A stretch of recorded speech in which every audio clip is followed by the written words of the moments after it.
You've heard of the golden horn of plenty, traditional symbol of prosperity and of good things bestowed upon mankind.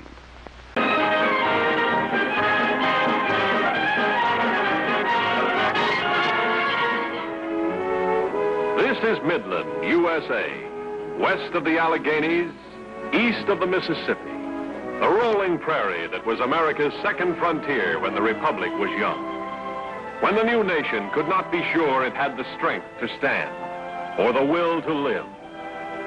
Along this lake that washes the shores of western New York State and a corner of Pennsylvania, on this soil that became the states of Ohio, Indiana, and Illinois, history was made. Here America grew to maturity, a sovereign nation that drew strength and sustenance from the farms, the mines, and the factories of this territory. From Buffalo to Chicago, from Cleveland to St. Louis and Peoria, and such cities as Ashtabula, Erie, Massillon, Fort Wayne, Indianapolis, Zanesville, Kokomo, place names that spell America, as dyed-in-the-wool Yankee as corn on the cob, the World Series, and the Hoedown Square Dance on Saturday night. This, then, is the heart of the USA, rich in fertile soil and the bounty of great harvests, richer still in the wealth of its subsoil, the coal and other minerals of infinite variety, and thrice blessed in the vastness of its industrial plant. Factories without number, turning raw materials into finished products for purchase and use throughout the nation. But to give economic meaning and social value to the products of this great region, to turn commodities into dollars, another vital element must always be present: transportation by rail, keystone in the economic structure of Midland, USA. To move farm produce from the land to the tables of our people, to haul our coal, iron ore, and other raw materials from the mines and shipping docks to our mills and factories, to transport finished products from industrial centers to consumer markets. This has been and is today the job of the Nickel Plate Road. Today, the Nickel Plate Road is inseparably a part of the territory it serves, integrated into the pattern of its industry, its agriculture, and its way of life. For shippers, an originating and terminating line throughout Illinois, Indiana, Ohio, northwestern Pennsylvania, and western New York State. A line offering dependable, fast freight service, east and west, through the western gateways of St. Louis, Peoria, and Chicago. And on the east through Buffalo and Pittsburgh Junction, to and from New York and New England, Pittsburgh, Baltimore, and the Philadelphia area. For passenger travel, east and west, the most up-to-date diesel-powered trains, offering luxurious comfort for sleeping and daytime travel. 6 convenient silver and blue streamlined passenger trains. Gracious living in diner or lounge, with courteous but unobtrusive service when you want it. This is first-class hotel luxury, in convenient service between Chicago and Buffalo, and between Cleveland and St. Louis, connecting at Chicago and St. Louis for the West and the Pacific Coast, and with through service at Buffalo for New York and other points east. Diversification is the key word for the territory served by the Nickel Plate.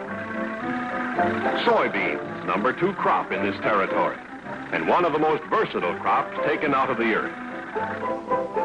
Today, almost half of all the soybeans produced in the United States are grown within 25 miles of the road's rail system.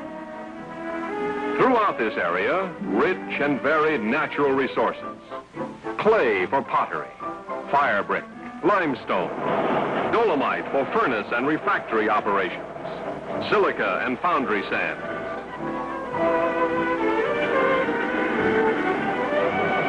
Coal, number 1 subsoil product in the Nickel Plate territory. From the mines of southeastern Ohio, more than 7 million tons a year. Nickel Plate coal moves principally to Ohio, Michigan, and Canadian markets for industrial and domestic use. Considerable tonnage also moves to the company's coal dock at Huron, Ohio, for transshipment up the Great Lakes. Here, a modern electrically operated car dumper loads coal into lake vessels at the rate of a train load each hour. In recent years, millions of dollars have been spent to enlarge the road's coal car fleet and to modernize dock facilities for the handling of waterborne traffic at Huron. The nickel plate ore docks at Huron, servicing freighters from Duluth and other Great Lakes ore shipping centers. Immediately on arrival, any time during the day or night, nickel plate Hewlett ore unloaders go to work. Each bucket handles 17 tons at every bite, unloading a large ship in a few hours. Within a surprisingly short time, that ore has been way-billed, assembled into trains, and is on its way to iron and steel plants in Ohio, West Virginia, and Pennsylvania. The nickel plate territory, forming a pattern of industrial enterprise unmatched in any other sector of the country for the value and variety of its products.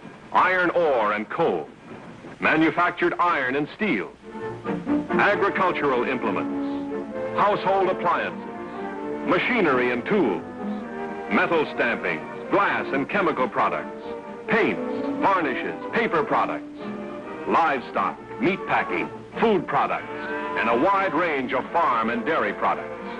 All these products and many more from the farms, the mines, and the factories make up the highly diversified traffic of the nickel plate road. Products that are picked up at the country stations, the towns, and the big cities, and hustled to the nearest division points to be consolidated into high-speed through trains for delivery to the consumer markets of the nation. Over a system developed for fast, dependable transportation, operating on round-the-clock schedules, moving freight swiftly, safely, economically, in any and all kinds of weather. In cooperation with its eastern connections, Nickel Plate provides for arrival of shipments in Chicago and St. Louis from New York, New England, and the Philadelphia area on the second morning, thus cutting a full day from previous shipping time. Service available for less than carload as well as carload shipments. Eastbound, too, the road's present-day high-speed freight service reflects the train frequency and dependability needed to match the sharpened tempo of American commerce. Let's ride 3 of the many mainline eastbound nickel high-speed trains, one from each western gateway: Chicago, Peoria, St. Louis. Of course, there are just as many westbound trains.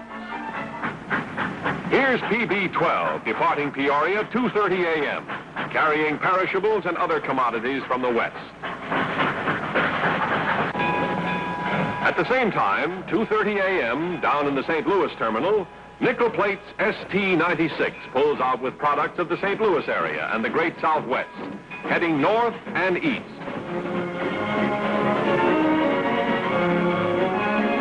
Rolling now at high speed, through the night, clear track ahead on Main Line to Frankfort. At 8 a.m., the same morning and every morning, Nickel Plate CB-12 pulls out of Calumet yards in Chicago with meats and packing house products, livestock, citrus fruits, table produce, and a wide variety of manufactured products.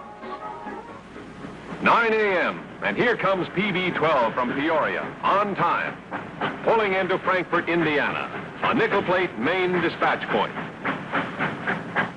No delay, rain or shine, as switch engines go to work. The yard alive with activity, fast, efficient.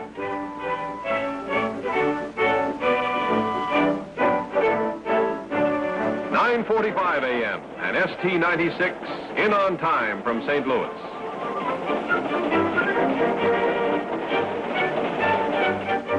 Again, a train broken up, cars switched, classified according to destination. Some via Michigan City for points in western Michigan, such as Grand Rapids.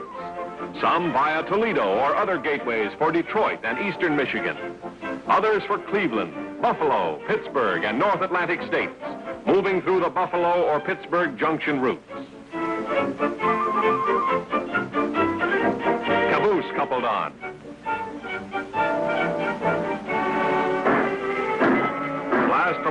1,500 engine. And PB-12 pulls out of Frankfurt at 10:45 a.m.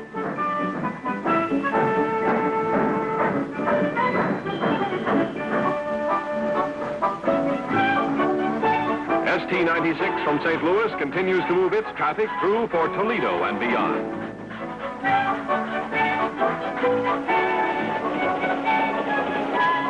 This is Bellevue, Ohio, main classification and division point of the Nickel Plate Road, handling thousands of cars a day, east and westbound.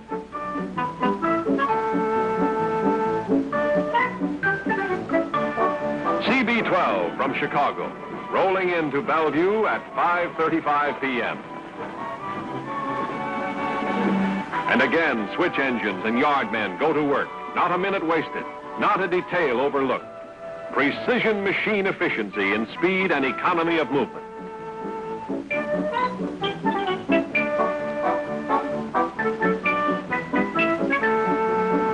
Minutes later at 6:15 p.m., arrival at Bellevue of PB-12 from Peoria and Frankfurt.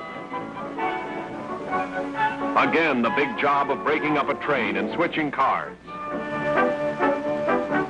Again, train reassembly. And 1 hour after arrival at Bellevue, each train is ready to move eastward again. Almost a new train, with some cars dropped for other destinations, and some cars added for destinations east via Buffalo. CB-12 and PB-12 are on their way to Buffalo. Rolling through the night via Lorain, Cleveland, Painesville, Ashtabula, Conneaut, Erie, Dunkirk, Buffalo. Two trains almost together. CB-12 from Chicago, PB-12 from Peoria, with pickup cars from St. Louis, arriving early morning, 4 a.m., to connect with Eastern lines for New York, New England, and the Philadelphia area. Time en route from Chicago to Buffalo, distance 508 miles, time 19 hours. From Peoria to Buffalo, distance 647 miles, time 24 and a half hours. From St. Louis to Buffalo, distance 709 miles, time 24 and a half hours. How is such a standard of high-speed freight service attained and maintained? By teamwork and keeping in step with the times.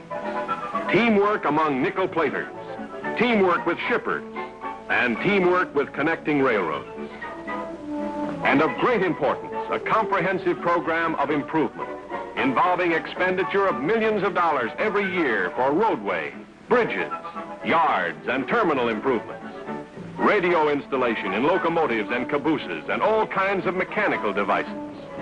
Widespread installation of centralized traffic control. All of these and other improvements result in the cutting down of time in transit and the expediting of high-speed freight and passenger service. Traversing one of the most fertile food-producing areas in the United States, the Nickel Plate Road has always been one of the leading grain and table produce carriers of the Midland region. In Cleveland, a notable landmark of the Midland food belt, the Northern Ohio Food Terminal, served exclusively by Nickel Plate, a yard with a capacity for hundreds of cars, acres of steel, brick, and concrete buildings, including huge cold storage facilities. All these comprise an immense trade project that serves as terminal and clearinghouse for 95% of the food supply of the Cleveland metropolitan area. The Niagara Frontier Food Terminal, with comparable facilities, serves the Buffalo metropolitan area, with loading platforms and buildings for hundreds of wholesale grocers and dealers in produce, butter, eggs, and poultry, servicing more than 95% of the population. Nickel Plate strives constantly to reduce freight loss and damage claims. Continuous personnel training in careful handling of freight is part of the program. This emphasis on safe packaging, loading, and stowing even reaches into the shipper's plant to make sure freight is properly handled from assembly lines to consumers. Lading inspection is made available without cost throughout the Nickel Plate area. Serving as a clearinghouse for facts and figures about every city, town, and village on the nickel plate system, the Industrial Development Department has been a vital force in the expanding economy of the region. Specialized research and surveys of every kind, photographs and maps of available industrial sites, easy-to-read charts on population trends, climate, public utilities, labor, soil analysis, educational facilities, family life. A complete, many-sided picture of life and work in every community. A job of trend and fact-finding undertaken as a public service. Railroads continue to be an important part of American business, touching the lives of every man, woman, and child. But there is also a marked human side to modern railroading, best expressed in terms of occupational pride and community citizenship. A good railroader is a good citizen of the town he lives in. A good railroad is a good citizen of the region it serves. Nickel Plate has a quiet pride in the civic and business relations it has established with the cities, towns, and villages that line its tracks. Modern railroading is a business built on public contacts. The Nickel Plate Railroad maintains such contacts through its traffic offices in 44 cities throughout the United States. 44 offices staffed by nickel plate traffic experts who provide courteous and efficient service to the shipping and traveling public. Every time we help a shipper, every time we help a passenger, every time we punch a ticket, every time we handle a shipment, every time we serve a meal, public impressions are formed of us as railroaders. Good, bad, or indifferent. 17,000 nickel platers know this, collectively and individually. They know it means loss or gain of the public's respect, on which depends the prosperity of the company as an operating railroad, and their own security as nickel platers. For today, as always, good public relations means good business. We have had a glimpse of the territory served by the Nickel Plate Road. It is a land good to have been born in, good to come to plant family roots, to establish and develop industry and commerce. This has been the story of that land, Midland, USA, in terms of the work it does and the life it leads. A part of that story, small or large, but we believe a significant part, has been and will continue to be the Nickel Plate story.